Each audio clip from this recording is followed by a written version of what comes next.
Bienvenue au journal, le 20h du 13 avril 2013 sur CamNews 24. Sénatorial du 14 avril 2013, l'heure de vérité pour les 4 formations politiques en cause vers la haute chambre du Parlement. Les conseillers municipaux sont appelés aux urnes sur l'ensemble du triangle national pour élire les vénérables premiers sénateurs. Par devoir, ils participeront à la concrétisation de la mise sur pied de la haute chambre du Parlement camerounais, gage du bicaméralisme en attente depuis 17 ans. Dans ce journal, nous vivrons les derniers instants de campagne dans les différents états-majors de ces formations politiques en cette compétition.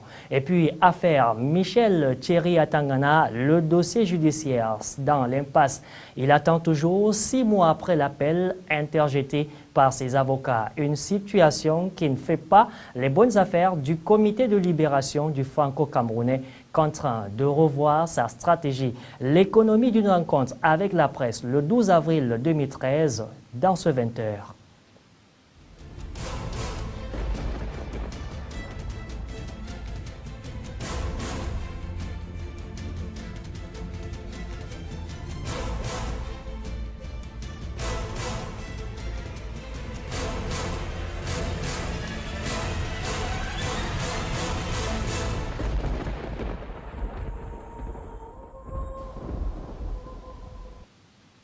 Merci donc de nous accorder votre préférence. Sénatorial 2013, les responsables et délégués d'Elections Cameroun dans la région du littoral font la reconnaissance du site des opérations retenues pour demain dimanche 14 avril 2013. Thomas Edjakembonda a visité le centre unique du département du Vouri à Douala.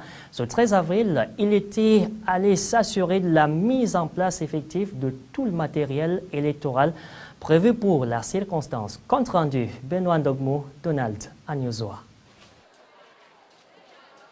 Au collège Alfred Sacker, ce matin, le membre du conseil électoral est venu s'assurer de l'effectivité des opérations de mise en place des bureaux de vote. Nous venons tous de faire une démonstration de ce que sera demain à travers la visite des bureaux de vote du Vouri.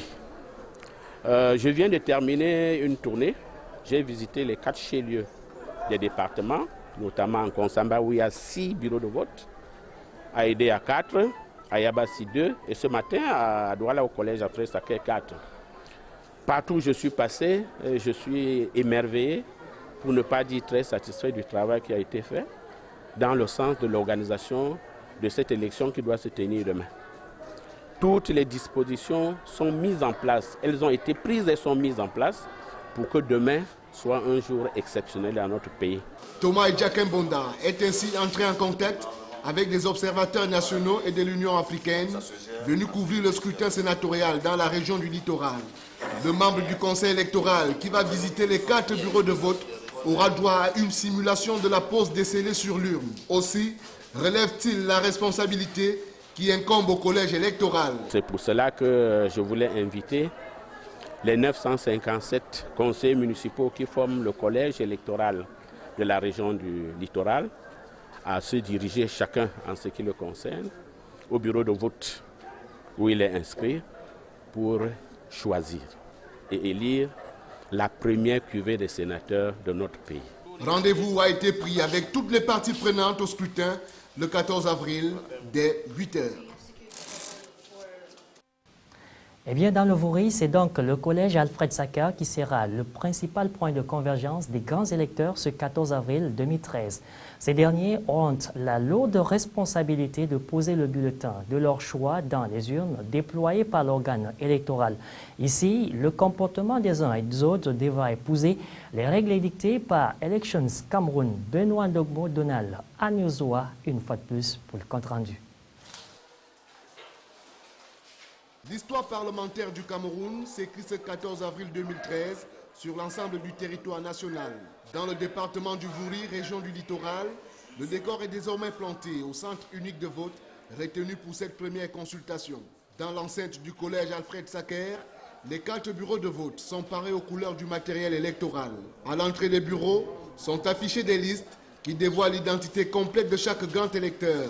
À l'intérieur, l'on note les présences de l'urne transparente, de l'isoloir, ainsi que des places réservées au président du bureau de vote, à l'administration et aux scrutateurs. Les bureaux de vote ont déjà connu la configuration qu'il faut pour la journée de demain.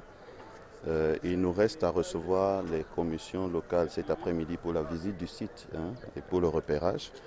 Et on leur remettra à cet effet le matériel qui va être utilisé, bulletins de vote, les enveloppes, les procès-verbaux, etc. Cette visite des lieux permet aussi d'en savoir plus sur les défections qui pourraient y subvenir et le comportement de l'électeur une fois dans le bureau. On va le dire comme ça, c'est un vote obligatoire, mais la loi a quand même trouvé une porte de sortie pour ceux qui ne sont pas présents de se faire représenter à travers une procuration. Nous espérons simplement que tous vont jouer le jeu, un jeu sain qui veut que quand on a voté, les bulletins qui n'ont pas servi restent au niveau de la poubelle. Les grands électeurs, venus s'assurer de l'existence de leur nom sur les listes, sont impatients de voir le jour se lever sur le 14 avril. Sortons donc de cette région côtière avec la descente sur le terrain du préfet du département du Vouri. Nasseri Paul Béa est venu s'assurer de toutes les mesures de sécurité prises et surtout qui ont commencé à être implémentées sur les lieux du vote. Eh bien, à présent, je vous propose donc un extrait du préfet du département du Vouri, Nasseri Paul Béa. Bon, en ce qui concerne donc les mesures de sécurité, nous avons pris toutes les dispositions avec les forces de maintien de l'ordre pour pouvoir donc avoir à sécuriser le local de ce scrutin. Comme c'est un scrutin indirect, ça ne concerne pas tout le monde, nous voulons aussi conseiller à la population de ne pas tellement s'émixer à ce qui se passe ici pour qu'ils continuent à vaquer à leurs activités et pour nous permettre de pouvoir assurer entièrement la sécurité, la couverture sécuritaire. Mettons donc à présent le cap sur Yaoundé, siège des institutions républicaines avec cette sénatoriale du 14 avril 2013. À J-1, c'est le calme plat dans la capitale camerounaise donc Yaoundé. Les deux formations politiques en compétition dans la région du centre sont en mode veille, que ce soit au Rassemblement démocratique du peuple camerounais ou au Social Democratic Front. L'on se contente après les dernières rencontres avec les grands électeurs d'attendre la journée du dimanche, jour du vote. Alors que sur le plan sécuritaire et logistique, l'administration est à pied d'œuvre. On fait le point tout de suite avec Salmon Fouy, Marcel Vondo-Abin et Constant Icolé. À Elections Cameroun, organe en charge de l'organisation de la toute première consultation électorale indirecte, tout est fin prêt. Ici, l'on n'attend plus que la journée du dimanche et aux responsables régionaux de cette institution d'annoncer pour le 14 avril une grande veillée électorale à la fermeture des bureaux de vote. Il sera alors question de centraliser l'ensemble des procès-verbaux des 10 départements que compte la région du centre. Ceci pour permettre aux citoyens camerounais d'avoir en temps réel les premières tendances. Côté administration, le dispositif sécuritaire est tout aussi prêt. Observateurs internationaux et nationaux accrédités par le ministère de l'administration territoriale et de la décentralisation sont à pied d'œuvre. La presse, quant à elle, va devoir attendre le jour du vote pour recevoir les badges afin de rendre compte du déroulement de cette grande première dans l'histoire politique du Cameroun.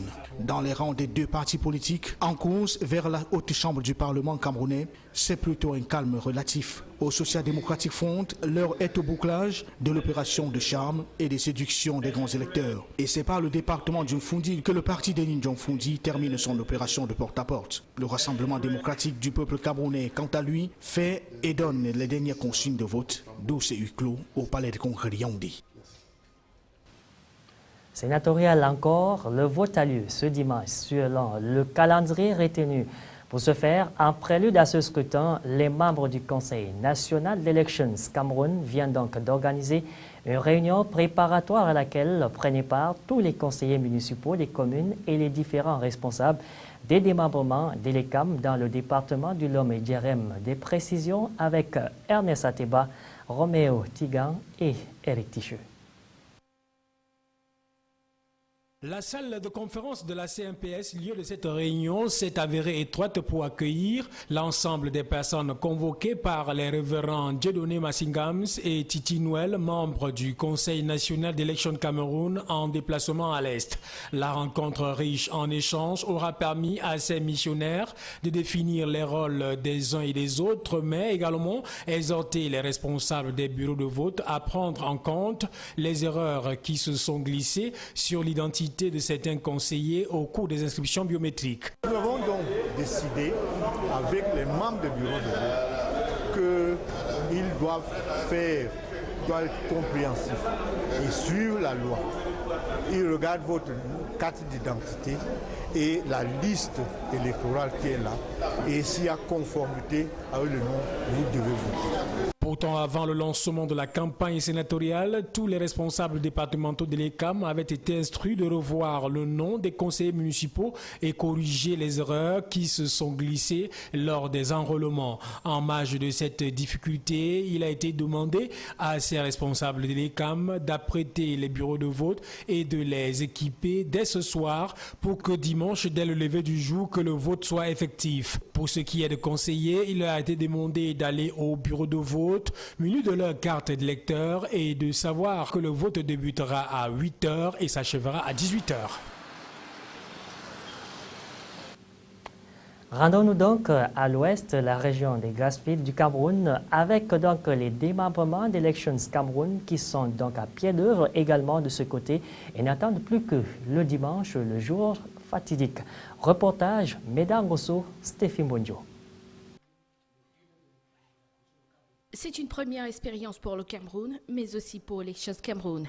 L'agence départementale de la MIFI chargée de conduire les opérations dans la ville de Bafoussam n'est pas en reste. Ce centre concentre 2 bureaux de vote déjà identifiés et viabilisés. Le matériel électoral reçu depuis 2 semaines est prêt à l'usage. En ce qui concerne le matériel électoral, nous l'avons reçu depuis 2 semaines. Nous avons vérifié, on a vu que c'était bien et à l'heure où nous parlons, au jour d'aujourd'hui, tout est bien pour que les élections se déroulent sans heure. Les urnes et les isoloirs taillés en nombre n'attendent qu'à être transportés vers les bureaux de vote. Et les cartes de vote qui pouvaient inquiéter sont aussi arrivées et ont déjà été distribuées aux électeurs. Disons que la Direction générale des élections a pris des discussions pour que tout soit prêt à l'heure où nous parlons, ainsi que la délégation régionale et l'ECAM Ouest a pris des discussions y afférentes. Les représentants des partis politiques et ceux de l'administration devant former les commissions de vote chargées de conduire les bureaux de vote pendant le scrutin ont été formés ce jour par les cadres d'Elections Cameroun. Ce dimanche 14 avril, ils mettront en application les enseignements reçus pour la réussite du scrutin dans cette circonscription.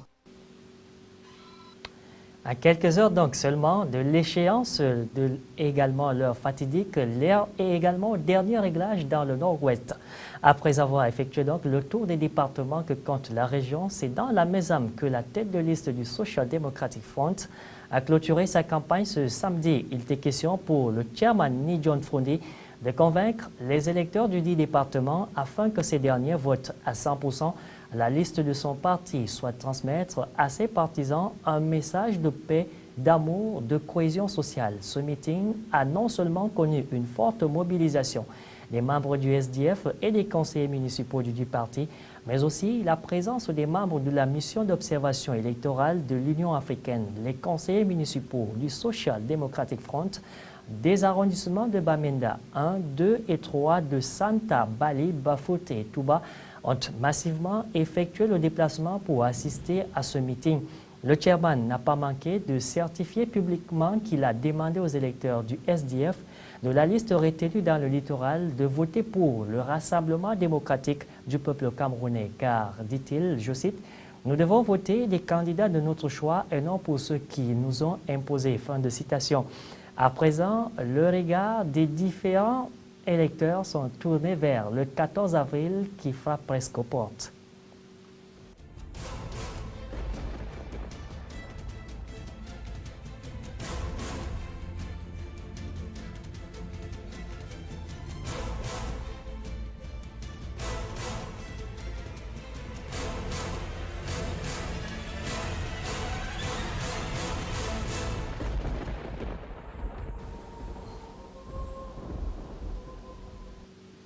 Toute autre chose à présent, affaire Michel Thierry Atangna, le dossier judiciaire dans l'impasse 6 mois après l'appel interjeté par ses avocats, une situation qui ne fait pas les bonnes affaires du comité de libération du franco-camerounais, contraint de revoir sa stratégie, l'économie d'une rencontre avec la presse le 12 avril 2013 avec Daniel Atangna, Jean-Pierre Bitongo, Alexis Clodamougou et Constant Icolé. La Cour suprême du Cameroun avait jusqu'au 4 avril 2013 pour se prononcer sur le pouvoir en cassation introduit par les avocats de Michel Thierry Atangana le 5 octobre 2012 au lendemain de la condamnation de leur client à 20 ans de prison ferme par le tribunal de grande instance de Yaoundé. Malheureusement, le franco-camerounais qui purgera 16 ans de prison le 12 mai prochain devra encore attendre pour être définitivement fixé sur son sort. Selon des informations recueillies à bonne source, le dossier qui se trouve toujours au greffe du tribunal de grande instance de Yaoundé 6 mois après son pouvoir en cassation n'a pas été transmis à la section spécialisée de la Cour suprême pour l'ouverture d'une nouvelle instruction. Ceci à la grande déception de ses avocats qui déplorent le non-respect de la loi du 16 juillet 2012 portant création du tribunal criminel spécial. Le dossier se trouve encore au tribunal de grande instance, notamment au greffe, en attente d'être mis en état, dont il n'a pas encore été transmis à la Cour suprême. Bien évidemment, pour le comité de soutien, c'est assez difficile à supporter, c'est d'autant plus que le pouvoir a été formé le 5 notamment octobre dernier, donc le lendemain du prononcé de la décision de condamnation de notre protégé à 20 ans de prison. Malgré ces lenteurs judiciaires, l'espoir n'est toujours pas perdu pour celui que Paul Biya ne considère pas comme un adversaire politique. Lors de sa dernière visite de travail en France, le chef de l'État avait évoqué le sujet au cours d'un entretien avec des journalistes sur le perron de l'Élysée. Nous attendons la décision de la Cour suprême. Je ne veux pas contrarier les décisions de justice, avait-il alors déclaré. D'où l'espoir de libération qui anime l'état d'esprit du comité de soutien à Michel Thierry Atangana. La Cour suprême spécialisée, n'est-ce pas, dans sa section spécialisée, composée ainsi des magistrats expérimentés, assez futés en la matière, et au regard des griefs qui ont été relevés contre la décision de condamnation de Michel Thierry Atangana par les conseils, nous nous disons, si l'instruction avait commencé, nous pensons que notre espoir qu'on a dit avoir allait certainement nous permettre à penser que au terme de cette instruction faite par la Cour suprême et au prononcé de la décision de la Cour suprême, donc Michel Thierry Atangana pourra enfin recouvrer sa liberté. Le comité annonce d'ailleurs des actions de mobilisation dans les tout prochains jours afin que le dossier judiciaire de leurs protégés sorte de l'impasse dans laquelle il se trouve depuis 6 mois. Voilà donc qui nous conduit à l'étranger avec cette mouture que nous livre l'AFP. Le braqueur Redouane Faïd s'est évadé de sa prison dans le Nord. Il a utilisé des explosifs et pris en otage 4 surveillants libérés depuis. Selon le procureur, il est armé et muni d'explosifs. L'homme est soupçonné d'être le maître d'œuvre d'un projet d'attaque à main armée qui avait coûté la vie à une policière municipale de 26 ans en mai 2010 dans le Val-de-Marne. Chahut au Conseil national du Parti socialiste, des manifestants de PSA se sont invités à la réunion. C'est une nouvelle illustration de la crise qu'affronte le gouvernement. Prenant à partie certains ministres présents, le délégué CGT Jean-Pierre Mercier leur a lancé « Vous avez vos menteurs, vos Cahuzac, nous on a Monsieur Varin, président de l'entreprise ». Le nouveau procès de l'ancien président égyptien Hosni Moubarak tourne court. Le juge s'est retiré et a demandé qu'un nouveau tribunal soit choisi. Renversé en février 2011 après 30 ans de pouvoir, Moubarak doit être jugé pour la mort de près de 850 personnes. Lors d'un procès en 2012, il avait été condamné à la prison à perpétuité pour ces faits, mais ce verdict a été ensuite annulé. Les Vénézuéliens retournent aux urnes. Plus d'un mois après le décès de Hugo Chavez, ils doivent choisir un nouveau dirigeant. Président par intérim mais dauphin désigné, Nicolás Maduro demande au peuple d'exaucer les derniers souhaits du commandante. Face à lui, Enrique Capriles prône le retour de l'économie de marché. Les côtes de Californie sont frappées par un fait inhabituel par son ampleur. Des centaines d'otaries affamés s'y sont échoués depuis janvier. En mars dernier, un bébé otari avait même surpris les clients d'un hôtel de luxe en se glissant jusqu'au bar de l'établissement. Et puis le sport, en bref, football et les astres qui illuminent les cieux du stade de la réunification de Douala. Les Brésiliens de Bepanda viennent de coiffer au poteau les cotonculteurs du Nord au cours de la rencontre, comptant pour la 8e journée de la MTN Elite One. Score de la partie, 2 buts contre 1. Nous y reviendrons sur cette information dans nos prochaines éditions. Mesdames, Messieurs, c'est la fin de cette édition d'information justement. Merci de rester sur CAMnews 24.